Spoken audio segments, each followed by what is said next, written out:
आणि चौथ्यांदा बाळासाहेब विखे पाटील साहेबांचं म्हणणं होतं की आठवले तुम्ही इकडे या, शिर्डीला या.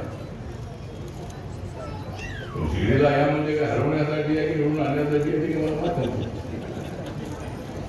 बाळासाहेबांचं म्हणणं असं होतं की त्यांना नगर ही जागा द्या, राष्ट्रवादीच्या कोट्यातली नगर जागा ही बाळासाहेब विखे पाटील नंतर घ्या आणि त्यांची जागा ही कोपरगावची जी आता शिर्डीची आहे ही जागा आठवली ना त्या म्हणून तिथे पवार साहेबांना अनेक वेळेला भेटली होती.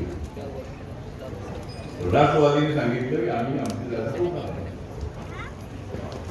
आणि माझं तिकीट अचानक शेवटी एक दिवस अगोदर जाहीर करण्यात आलं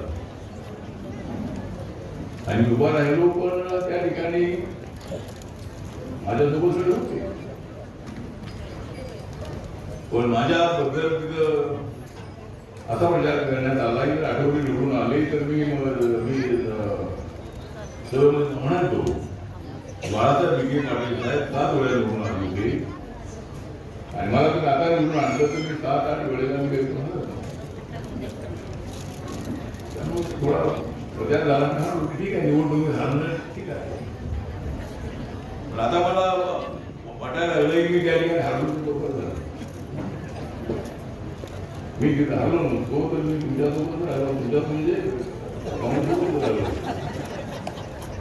आणि काँग्रेससोबत राहून मला बाहेर राहावं लागलं. मला आज सोबत राहणार नसतो, त्यामुळे गाडी हरल्या म्हणतो.